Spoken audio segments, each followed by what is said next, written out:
Welcome back. So now, another type of pictorial art, visual art, deals with calligraphy as well as architecture. Of course, calligraphy, that's the beautiful writing of words that were very scripted.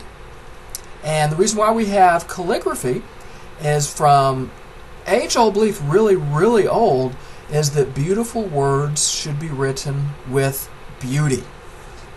And the practice of calligraphy is very common in ancient scriptures worldwide. Now, today, the use of calligraphy in scripture has about disappeared because now we can just print scripture instead of having to handwrite it. But the use of calligraphy is very common in Islam. And this is because Islam is aniconic. It doesn't allow the use of icons, iconography. So the Holy Quran is written out in calligraphy with very beautiful script. And that's the lower left image. Then the other topic on the slide, architecture. A lot of people wonder why churches are so elaborate in their architecture and so beautiful. And this is what a lot of people refer to as divine architecture. And the whole reason why churches are designed in that manner is so that when you walk into a church or a temple or a mosque or a synagogue, that's meant to help you feel and experience the presence of the holy. Now, when different faiths spend millions of dollars building these very beautiful and elaborate buildings, a lot of people criticize the church, that whatever faith it is, because they argue that money could be spent in better ways. For example, instead of having a $5 million cathedral, how about just a $1 million cathedral and then a $2 million hospital, and then you spend the remaining money to staff it with nurses and doctors to help people in a real way. So there's an argument there to be made about having very elaborate places of worship. And the visual to the right shows here the entryway with a beautiful tiling in a mosque. And I don't know if you can see or not, but in the center of those different panels, there is calligraphy. So this is the example here of art and religion, calligraphy, and architecture. Now, the next one is performance art.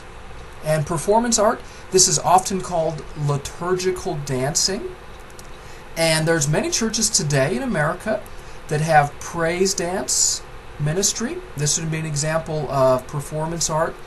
As well, the visual to the left, this is in Islam, this is the whirling dervish. They also have performance art, liturgical dancing.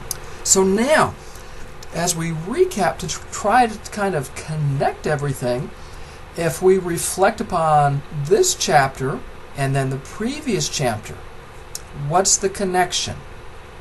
Well, if we think about it, what an S-static and N-static events are, right? The N-static that's the religious experience within the participant.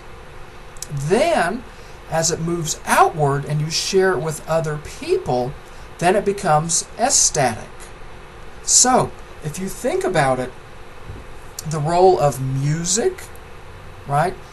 If you singing a hymn in church, that's art and religion. How does that come about? Well, that song was first written as poetry because the songwriter had an N-static religious experience. And then the sharing of it becomes S-static, becomes outward. Now, a lot of people wonder why there's holy music and holy dancing. Well, it's because it's an interpretation, it's an expression of someone's religious experience. So there's a clear connection here between the previous chapter and this current chapter. So, be sure you can make connections here as we are nearing the end of the class. This isn't just standalone material. Everything should weave together and forming a tapestry of religious experience. So iconography, that's the depiction of human forms, often in paintings and statues. Then aniconic is when icons are viewed as idolatry. An example there would be Islam. And then non-iconic, that is when you have religious art that does not have human form. So, as always, be well, do good work, and keep in touch.